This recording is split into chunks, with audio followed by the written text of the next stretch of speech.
अस्सलाम वालेकुम। हमारे यहाँ कुछ गुफ्तगूएँ हैं जो हमारे माशरे में बहुत ज़्यादा की जाती हैं, बहुत ज़्यादा उसके हवाले से डिस्कशन होती है। हमारे जो होटल हैं, चाय के होटल स्पेशली, वो मखसूस हैं इन हवालों से कि वहाँ पे सियासियात की बात होती है। हमारे बच्चे जो हैं वो, क्योंकि चैनल्स हमारे पास इतने ज़्यादा न्यूज़ चैनल हैं कि एंटरटेनमेंट चैनल भी इतने नहीं हैं, तो बच्चे भी ज़्यादातर न्यूज़ सुनते हैं। और न्यूज़ में भी हमारे ऐसा होता है कि सियासियात के ऊपर मुसलसल बात होती है। शाम को टॉक शो होते हैं, चंद एक लोगों को बिठाकर आपस में लड़वाया जाता है। लेकिन ये कि इन सब चीज़ों से हमारे स्टूडेंट्स को, हमारे आने वाले नस्ल को ये चीज़ें जो हैं वो मिक्सअप हो जाती हैं। मुख्तलिफ़ चीज़ों से उनके अंदर नफ़रत के जज्बात पैदा होते हैं। तो हमें बनिस्बत इसके कि किसी चीज़ के हवाले से हम नफ़रत अंगेज़ मामला करें तो उसकी हम असल रूह को बताने की कोशिश करते हैं। दुनिया में जो निज़ाम गवर्नमेंट है उसका असल मकसद जो है वो ये है कि किस तरीके से पावर्स को मेंटेन किया जाए, जो लोगों को फैसिलिटेट कर सकें, रियासत की टेरिटरी के हवाले से काम कर सकें। तो उसमें चंद एक निज़ामात हैं जो दुनिया के अंदर एक्सेप्टेबल हैं, दुनिया में तस्लीम किए जाते हैं, जिनमें नॉर्मली हमने नाम सुने हुए हैं और कुछ नए नाम जो हैं वो आज इंशाल्लाह आप सुनेंगे। इसमें है मोनार्की के हवाले से हम ज़िक्र करते हैं, और मोनार्की को उर्दू में बादशाहत कहते हैं। हम जानते हैं कि बादशाहत, क्योंकि हमारी किस्से कहानियों में भी बादशाहत का बड़ा ज़िक्र है। अभी करंट एज के अंदर हमारी जो बादशाहत मौजूद है वो ब्रिटिश में मौजूद है, लेकिन ये है कि वो कंप्लीट वो नहीं है, बादशाहत नहीं है। उसमें उन्होंने डेमोक्रेटिक सिस्टम भी लॉन्च किया हुआ है, और लेकिन ये है कि वो एक नुमाइंदे के तौर पे जो है वो बादशाहत वहाँ पे आज भी मौजूद है। लेकिन जो पावर में कंप्लीट बादशाहत मौजूद है वो ओमान में मौजूद है, सऊदी अरब में मौजूद है, गल्फ़ में कुछ मौजूद है, और काफ़ी सारे ममालिक में फ़िल वक्त मौजूद है। मैंने ये दो बड़े जगहों का नाम इसलिए लिया है क्योंकि इनसे हम आशना रहते हैं। इसके बाद इसमें जो सबसे बड़ा निज़ाम होता है वो ये होता है कि बादशाहत में बादशाह के बाद बादशाह का बेटा ही जो है उसका वारिस बनता है, उस गद्दी का वारिस बनता है। उसमें एक काबीना होती है, काबीना के अंदर लोग जो हैं वो आते तो या डेमोक्रेटिक तरीके से ही हैं, अगर डेमोक्रेटिक तरीके से नहीं आ रहे हैं तो वो ख़ानदान के लोग ही आ रहे होते हैं। ख़ानदान के लोगों में से किसको किस जगह पर एडजस्ट करना है ये ज़िम्मेदारी होती है बादशाह की। बादशाह के पास कंप्लीट जो है वो अथॉरिटी होती है कि वो किसी भी वक्त किसी भी शख्स को किसी भी जगह से हटाकर दूसरी जगह भेज सकता है, बर्खास्त कर सकता है, उससे किसी किस्म का कोई सवाल नहीं पूछा जा सकता। बरतानिया में चाहे डेमोक्रेसी मौजूद है, लेकिन ये है कि उसकी जो है मलिका, उसको ये पावर हासिल है कि वो किसी भी वक्त जो है असम्बली को डिज़ोल्व कर सकती है, और इसमें हमेशा एक नस्ल ही चलेगी, बादशाह दर बादशाह जो है वो आगे चलता रहेगा। इसके बाद हमारा एक निज़ाम है जिसको हम बोलते हैं एरिस्टोक्रेसी। अरिस्टोक्रेसी को उर्दू में हम कहते हैं अशराफिया की गवर्नमेंट। अशराफिया की गवर्नमेंट हमें पुराने एथेंस में नज़र आती थी, जो यूनान का इलाका था। वहाँ पे कुछ लोग जो है इलाके के सरदार, अपनी अपने एरिया के वो सरदार मिलकर इकट्ठे हुआ करते थे और वो फैसला किया करते थे। किसी बादशाह का वहाँ पे सेटअप नहीं था, बल्कि इसको अगर हम किसी लेवल पर जाकर कह सकें तो इसको हम बेसिक डेमोक्रेसी, जो जहाँ से बुनियाद शुरू हुई है जमहूरियत की, तो शायद हम उसको वहाँ से कह सकते हैं, क्योंकि तमाम अशराफ जो थे वो मिलकर बैठा करते थे और किसी एक चीज़ के ऊपर फैसला कर लिया करते थे और उसी को इम्प्लीमेंट किया करते थे। लेकिन ये कि दूसरे उसे इख्तलाफ भी किया करते थे। तो अशराफिया की गवर्नमेंट ऐसा नहीं है कि अब नहीं है, हमेशा डोमिनेंसी होती है। मतलब हमारे यहाँ सिस्टम जो है वो डेमोक्रेटिक है, इसलिए हम डोमिनेंसी में डेमोक्रेटिक बात करेंगे। लेकिन ये है कि हमारे आज भी जो है वो अशराफिया की ही गवर्नमेंट तस्लीम की जाती है। मतलब किसी भी पार्टी को ले लें, उसके पीछे हम किसी एक शख्स का नाम लेते हैं कि इस पार्टी को जो फंडिंग जो है वो ये कर रहा है, इस पार्टी को चलाने वाला ये है, इस पार्टी से इस बंदे को फ़ायदा हो रहा है, जो पॉलिसीज़ उसके हवाले से बनती हैं। जैसे मियां मंशा का जिक्र किया जाता है नून लीग के हवाले से, और जहांगीर तरीन साहब का जिक्र किया जाता है पीटीआई के लिए, और पीपल्स पार्टी के लिए नाम लिया जाता है मलिक रियाज साहब का। तो मेरा इसमें ये नहीं है कि बताने का कि किसका किससे ताल्लुक़ है, ना ही मैं इसके लिए श्योर हूँ। लेकिन ये है कि अशराफिया की गवर्नमेंट के हवाले से एग्जांपल जो है वो आपको इस हवाले से मैंने देनी थी। एक और हमारे यहाँ निज़ाम गवर्नमेंट पाया जाता था जिसको हम बोला करते थे टाइमोक्रेसी। डेमोक्रेसी के अंदर ये होता है कि आप अपने एरिया को बढ़ाते जाएं, मुसलसल बढ़ाते जाएं, जिसमें आप ज़मीनों के ऊपर कब्ज़ा करते जाएं और उसको आप अपने जो है सल्तनत का हिस्सा बना लें। जैसे हम अपनी कहानियों में पढ़ते हैं, उसमें हमने मुसलमानों ने बहुत सारे एरिया को जो है वो कवर किया और कवर करके वहाँ पे अपनी गवर्नमेंट कायम की। जैसे अफ़गानिस्तान ने एक दौर के अंदर हमें बर सग़ीर के ऊपर जो है हुकूमत की। जैसे सिंपल इसको और ज़्यादा अच्छे लफ्ज़ों में बोलूँ तो उसको कॉलोनियलिज़म बोला करते हैं, जो यूरोप के चंद ममालिक ने दुनिया के दूसरे ममालिक के साथ किया है। जैसे ब्रिटिश की कॉलोनी जो है वो बर सग़ीर रहा कि बादशाह वहाँ पे सब कुछ वहाँ पे, लेकिन यहाँ पे गवर्नर जनरल अपॉइंट हुआ करते थे, जो उसके हवाले से आगे डिस्कशन, आगे जो फ़ैसले जो हैं उन फ़ैसलों को वो आगे तक लेके जाया करते थे। अच्छा, इसके अलावा एक और सिस्टम है, ओलिगार्ची उसको कहते हैं, ये यूनान का वर्ड है। और ओलिगार्ची के अंदर कुछ लोग होते हैं, मखसूस लोग होते हैं, बस वही जो है वो उसको हुकूमत कर सकते हैं। उसके अलावा किसी को राइट नहीं होता हुकूमत करने का। इसकी सिंपलेस्ट एग्जांपल ये हो सकती है कि हमने जहन में कोई हवा बनाया होता है ना कि बस इस शख्स को हुकूमत का हक़ है, बाकी कोई हुकूमत नहीं कर सकता। ये एथनिसिटी के हवाले से कभी कभी हम जिक्र कर देते हैं। जैसे हमारी सोच नहीं है, लेकिन ये है कि सिस्टम में कुछ ऐसा नज़र आता है। जैसे हमारी पाकिस्तानी सियासी पार्टी जो हैं वो बाप से बेटे की तरफ मुंतकिल होते हुए, तो हम ये सोचते हैं कि बस इसका वोट है, इसी को वोट मिलेगा, और ये हमारी थिंकिंग होती है। इसको ओलिगार्ची कहते हैं। एक स्मॉल ग्रुप होता है, एक फैमिली होती है, जिसके गिर्द सब लोग जो है वो मरकूज़ होते हैं और मरकूज़ होकर वो अपनी हुकूमत जो है कायम कर रहे होते हैं। इससे ऊपर जो मैंने आपको डेमोक्रेसी के हवाले से बताया है, उस डेमोक्रेसी के अंदर ये होता है कि इसमें फ्यूडलिज़म का जो है वो शाखसाना है। ये उसमें मुख्तलिफ़ लोग जो हैं वो इलाकाई तौर के ऊपर सरदार होते हैं और वो अपनी अपनी हुकूमत जो है वो बढ़ाते भी रहते हैं। इसमें फ्यूडलिज़म के जो है वो बेसिक के हवाले से हम कह सकते हैं। इसके बाद सबसे जो नॉर्मली हमारे यहाँ ज़िक्र किया जाता है, उसमें डेमोक्रेसी का ज़िक्र किया जाता है। डेमोक्रेसी के अंदर दो किस्म की पार्लियामेंट होती हैं हमारे यहाँ, और कहीं पे सदारती निज़ाम है डेमोक्रेसी के अंदर, कहीं पे प्राइम मिनिस्टर का निज़ाम है डेमोक्रेसी के अंदर। और डेमोक्रेसी का जो मेन थीम है वो ये है कि कुछ लोग नहीं, तमाम लोगों के लिए एक ऐसा सिस्टम बनाया जाए जिसमें वो अपना हुक्मरान खुद चुन सकें, फ़ैसले साजी का इख्तियार हो सके। मतलब कि ऐसी गवर्नमेंट ना हो जो तवील मुद्दत हो कि कोई शख्स मरेगा तो वो गवर्नमेंट ख़त्म होगी, वरना वो गवर्नमेंट ख़त्म नहीं होगी। कोई नस्ल ख़त्म होगी तो उनका ड्यूरेशन ख़त्म होगा, वरना ड्यूरेशन उनका ख़त्म नहीं होगा। तो डेमोक्रेसी के अंदर हम जो है मुख्तलिफ़ लोगों को इंगेज करते हैं। पावर जो है वो निचले तबके तक जाती है। वैसे तो हर निज़ाम के अंदर किसी न किसी लेवल पर जो पावर है वो निचले तबके तक जारी होती है, लेकिन जैसे बादशाह में अथॉरिटी सिर्फ एक की है, वो कुछ भी चाहेगा, किसी को कत्ल करना चाहे, कुछ भी चाहे तो वो हो सकता है। ऐसा डेमोक्रेसी के अंदर नहीं होता। डेमोक्रेसी के अंदर तमाम लोगों से उसकी राय ली जाती है। और डेमोक्रेसी के अंदर जो सबसे ज़्यादा पनपने वाली चीज़ है वो है कैपिटलिज़म। कैपिटलिज़म इसका हिस्सा होता है, उसकी वजह से कैपिटलिज़म को बड़ा फ़ायदा होता है। लेकिन ये कि पॉलिसीज़ के हवाले से ये बात है कि जैसे अब हमारे फ़िनलैंड मौजूद है, फ़िनलैंड में डेमोक्रेसी मौजूद है, लेकिन उसका जो सेटअप है वो कंप्लीट सोशलिज़म का कॉन्सेप्ट है, जो मैं आगे आपसे शेयर भी करूँगा। तो डेमोक्रेसी बहुत अच्छा सेटअप है, लेकिन ये है कि तमाम निज़ाम किसी न किसी लेवल पर बहुत अच्छे हैं और किसी न किसी लेवल पर बहुत बुरे हैं।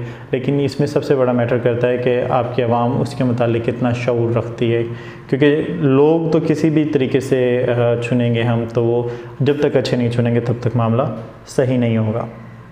वैसे गवर्नमेंट की फ़िलासफ़ी सिर्फ ये है कि अथॉरिटी किसके पास होनी चाहिए फ़ैसला साजी की, वो हमारे लिए बड़ी ज़रूरी होती है। अनार्की भी एक गवर्नमेंट का सेटअप है।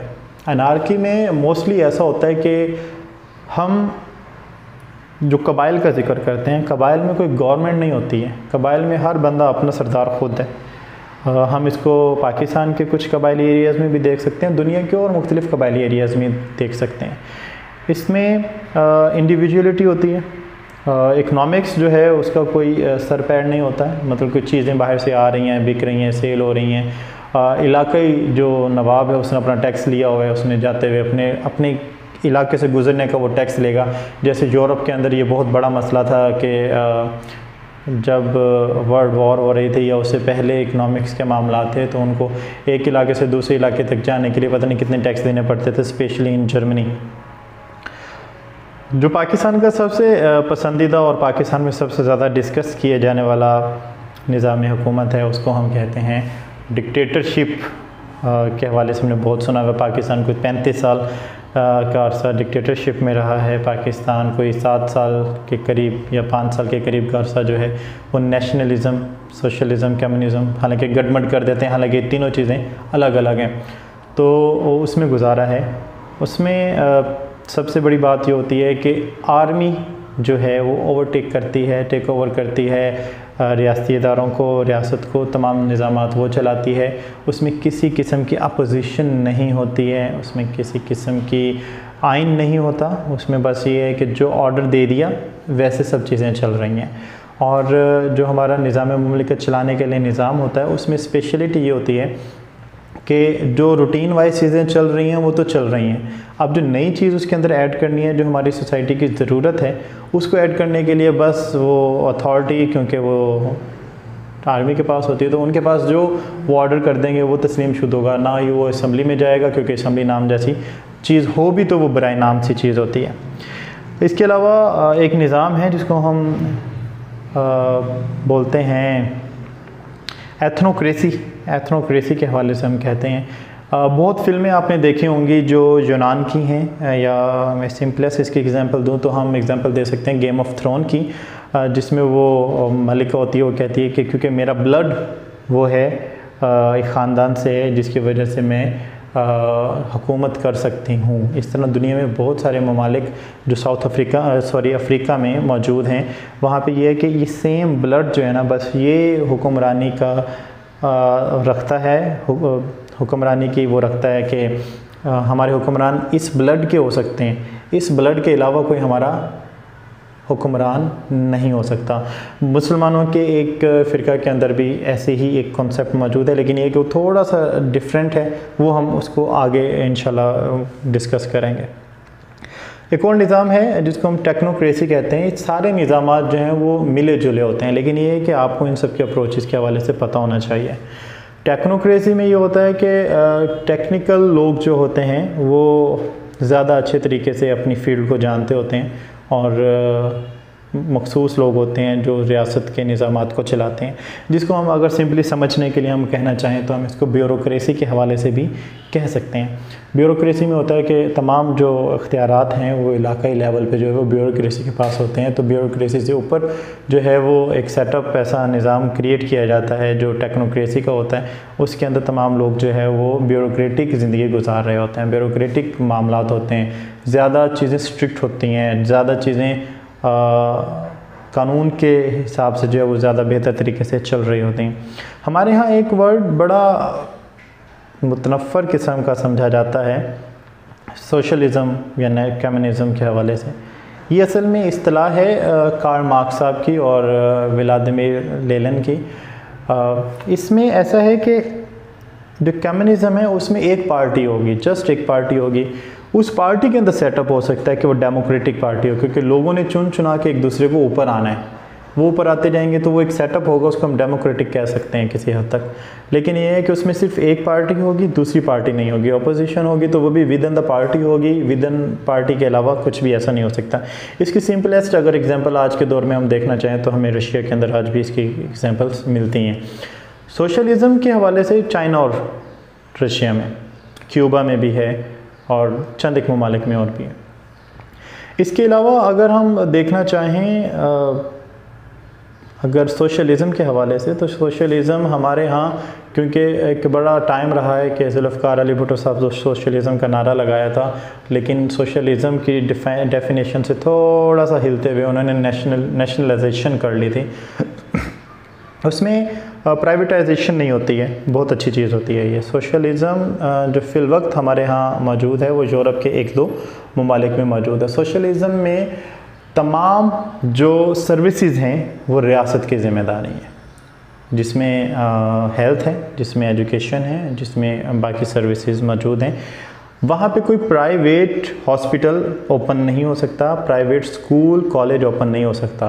मिनिस्टर का बेटा हो या एक आम इंसान का बेटा हो, फिनलैंड में ये मौजूद है। वैसे एक कोई भी हो, तमाम रियासती लोग वो इक्वल हैं, तमाम का एजुकेशन सिलेबस सेम होगा, तमाम को हेल्थ फैसिलिटी सेम मिलेगी और ये फ्री मिलेगी।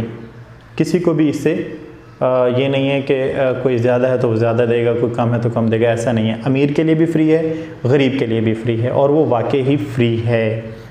हमारे तो यहाँ पे एजुकेशन वैसे फ्री है पाकिस्तान में, लेकिन ये है कि पाकिस्तान में एजुकेशन के बिलमुकाबिल हमने बहुत सारे स्टैंडर्ड जो है वो क्रिएट किए हुए हैं। जैसे हमारी गवर्नमेंट ही गवर्नमेंट के ख़िलाफ़ काम करती है। जैसे गवर्नमेंट स्कूल्स भी बने हुए हैं, पेफ के स्कूल भी बने हुए हैं, प्राइवेट स्कूल्स को भी इजाज़त दी हुई है, दानी स्कूल भी बने हुए हैं, और हमारे जो हैं फॉर्मल स्कूल, इनफॉर्मल स्कूल, सारे सेटअप्स जो हैं वो हमने अलग अलग बनाए हुए हैं, फिर भट्टे के अलग बनाए हुए हैं। तो ये बड़ा डिफरेंस होता है, इसे हम क्लास जस्टिफाई कर रहे होते हैं कि कौन किस क्लास से।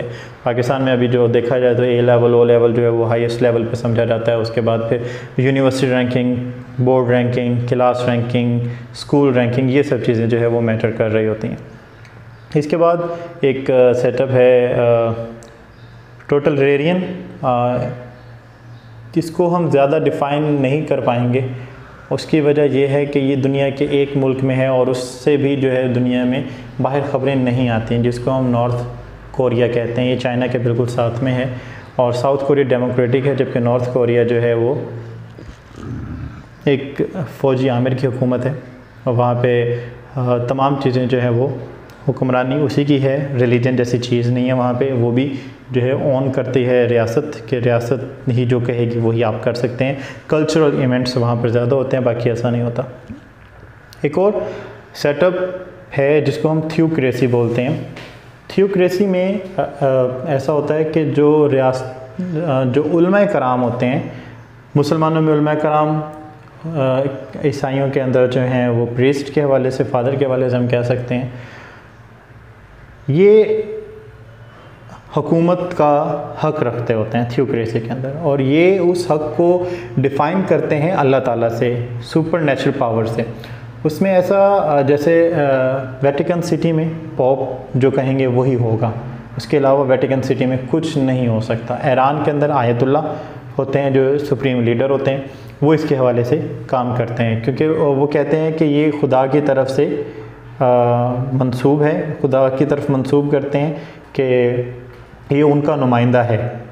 जो नस्ल दर नस्ल चीज़ें जो चल रही होती हैं, अभी जो है उसमें बहुत ज़्यादा मर्जा का कॉन्सेप्ट है, फिर उनमें एक उनकी शूरा बनी हुई है, वो भी किसी लेवल पे जाके डेमोक्रेटिक होने के बाद वो थ्योक्रेसी होती है, लेकिन उसमें मेनली पावर्स जो होती हैं वो उलमाए कराम के पास होती हैं।